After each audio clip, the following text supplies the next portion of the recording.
Alam yang Alam yang indah dan lestari merupakan jaminan bagi kelangsungan hidup manusia dan segala lapisan kehidupan yang ada di dalamnya. Untuk menjamin kelangsungan hidup, kita dan generasi mendatang diharapkan agar tetap memiliki kehidupan dan lingkungan dalam suasana yang baik dan menyenangkan. Banyak hal yang dilakukan untuk menjamin kelangsungan hidup alam semesta. Setidaknya, kita harus merubah sikap dalam memandang dan memperlakukan alam sebagai hal, bukan sebagai kekayaan yang siap dieksploitasi kapan dan di mana saja.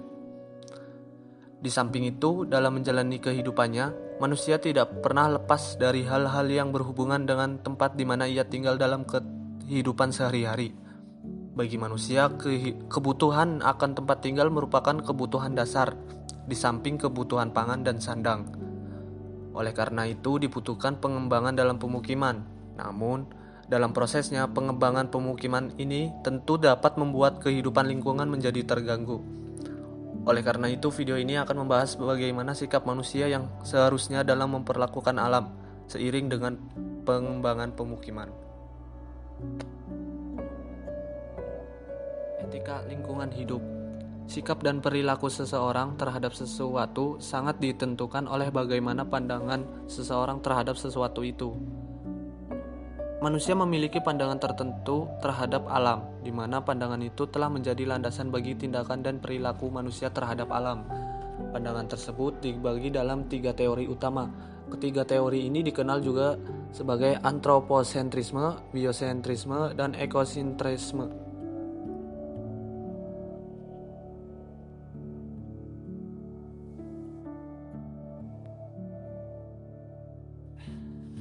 Antroposentrisme dinamakan berdasar kata antropos yang berarti manusia, adalah suatu pandangan yang menempatkan manusia sebagai pusat dari sistem alam semesta. Karena pusat pemikiran adalah manusia, maka kebijakan terhadap alam harus diarahkan untuk mengabdi pada kepentingan manusia. Alam dilihat hanya sebagai objek, alat dan sarana bagi pemenuhan kebutuhan manusia. Dengan demikian, alam dilihat tidak memiliki nilai dalam dirinya sendiri. Alam dipandang dan diperlakukan hanya sebagai alat bagi pencapaian tujuan manusia. Namun dalam sikapnya yang dianggap semena-mena terhadap alam, pandangan ini juga peduli terhadap alam. Manusia membutuhkan lingkungan hidup yang baik. Maka demi kepentingan hidupnya, manusia memiliki kewajiban memelihara dan melestarikan alam lingkungannya. Walaupun manusia bersifat peduli terhadap alam, hal ini dilakukan semata-mata demi menjamin kebutuhan kepentingan hidup manusia, dan bukan atas pertimbangan bahwa alam mempunyai nilai pada dirinya sendiri. Teori ini jelas bersifat egoistis, karena hanya mengutamakan kepentingan manusia. Itulah sebabnya teori ini dianggap sebagai sebuah etika lingkungan yang dangkal dan sempit. Selanjutnya, biosentrisme.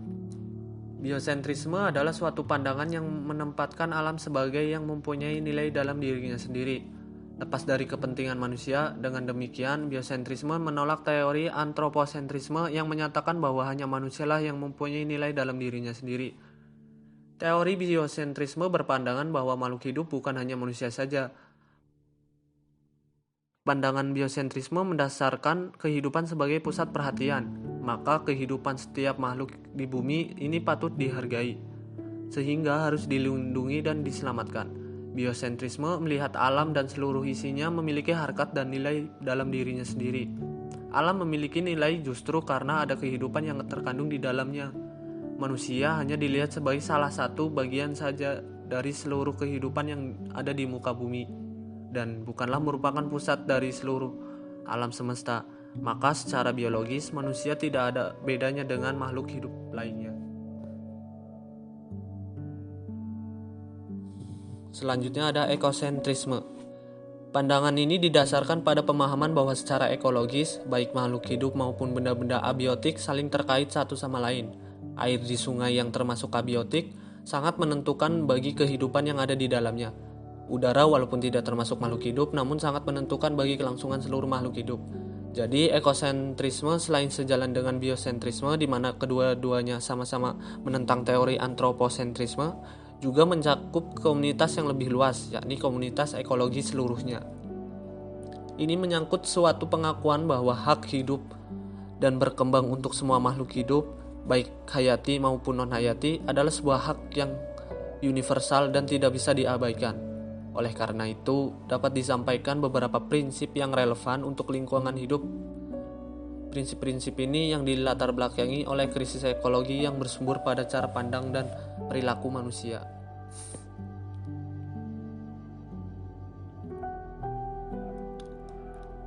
Yang pertama, prinsip sikap hormat terhadap alam atau respect for nature. Dari ketiga teori lingkungan hidup, ketiganya sama-sama mengakui bahwa alam perlu dihormati. Hormat terhadap alam merupakan suatu prinsip dasar bagi manusia sebagai bagian dari alam semesta seluruhnya. Dengan kata lain, alam mempunyai hak untuk dihormati, tidak saja karena kehidupan manusia bergantung pada alam, tetapi terutama karena kenyataan bahwa manusia adalah satu kesatuan dari alam.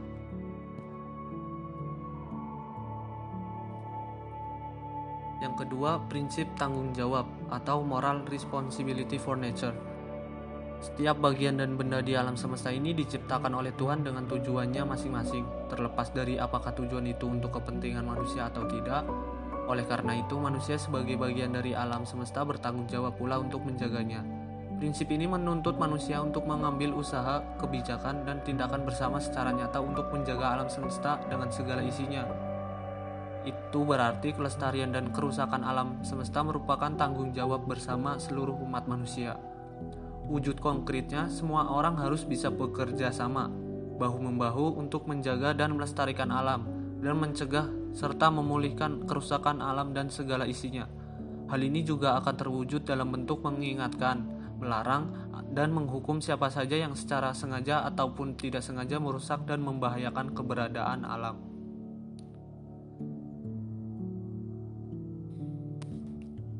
Yang ketiga, solidaritas kosmis.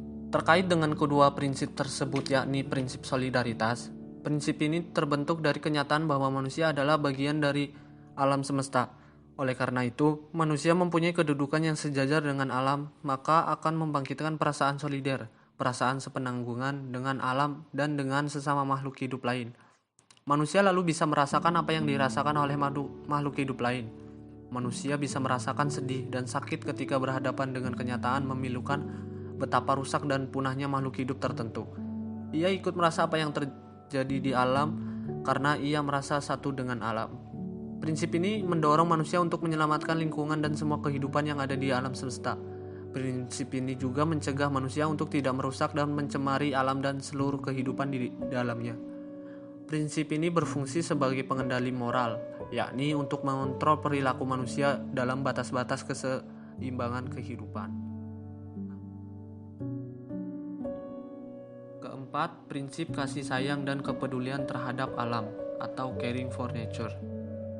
Prinsip ini juga muncul dari kenyataan bahwa sesama anggota komunitas ekologis mempunyai hak untuk dilindungi, dipelihara, tidak disakiti, dan dirawat. Prinsip kasih sayang dan kepedulian adalah prinsip tanpa mengharapkan balasan yang tidak didasarkan atas kepentingan pribadi tetapi semata-mata karena kepentingan alam. Semakin mencintai dan peduli kepada alam, manusia semakin berkembang menjadi manusia yang matang. Sebagai pribadi yang identitasnya kuat, manusia semakin tumbuh berkembang bersama alam dengan segala watak dan kepribadian yang tenang, damai, penuh kasih sayang, dan luas wawasannya.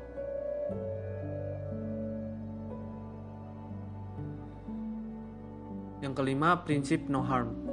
Berdasarkan keempat prinsip moral tersebut, prinsip moral lainnya yang relevan adalah prinsip no harm. Artinya, karena manusia memiliki kewajiban moral dan tanggung jawab terhadap alam, paling tidak manusia tidak akan mau merugikan alam secara tidak perlu. Dengan mendasarkan diri pada biosentrisme dan ekosentrisme, manusia berkewajiban moral untuk melindungi kehidupan di alam semesta ini. Sebagaimana juga dikatakan oleh Peter Singer, manusia diperkenankan untuk memanfaatkan segala isi alam semesta termasuk binatang dan tumbuhan untuk memenuhi kebutuhan hidupnya. Hal itu dilakukan dengan kebijakan untuk tetap menghargai hak binatang dan tumbuhan untuk hidup dan hanya dilakukan sejauh memenuhi kebutuhan hidup manusia yang paling vital. Jadi pemenuhan kebutuhan hidup manusia yang bersifat kemewahan dan di luar batas yang wajar ditentang karena dianggap merugikan kepentingan makhluk hidup lain.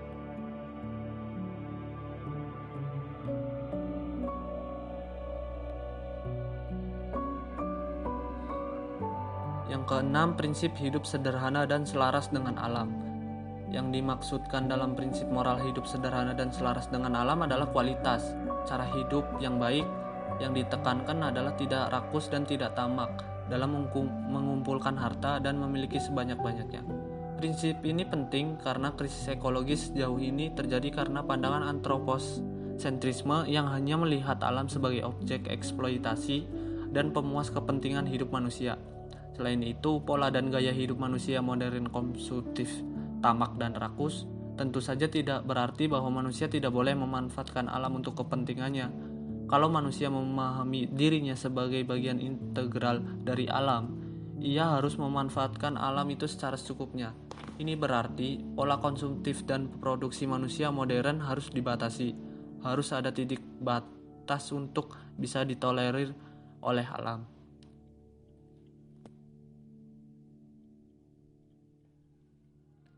Menurut Undang-Undang Nomor 4 Tahun 1992, pemukiman mengandung pengertian sebagai bagian dari lingkungan hidup di luar kawasan lindung, baik berupa kawasan perkotaan maupun pedesaan yang berfungsi sebagai lingkungan tempat tinggal atau lingkungan hunian dan kegiatan yang mendukung perikehidupan dan penghidupan.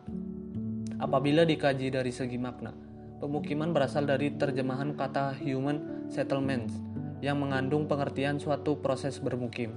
Dengan demikian, terlihat jelas bahwa kata pemukiman mengandung unsur dimensi waktu dan prosesnya. Kata pemukiman mempunyai makna yang lebih merujuk kepada objek, yang dalam hal ini hanya merupakan unit tempat tinggal atau hunian, contohnya seperti rumah susun, apartemen, dan perumahan.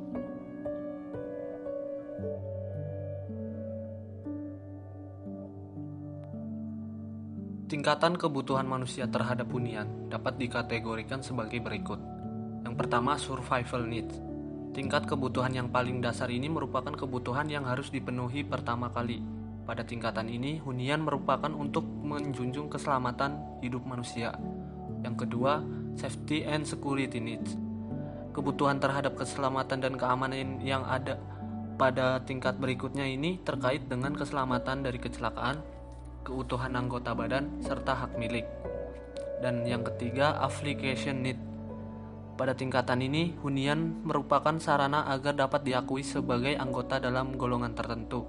Hunian di sini berperan sebagai identitas seseorang untuk diakui dalam golongan masyarakat. Yang keempat, external need. Kebutuhan berikutnya terkait dengan aspek psikologis. Manusia butuh dihargai dan diakui eksistensinya.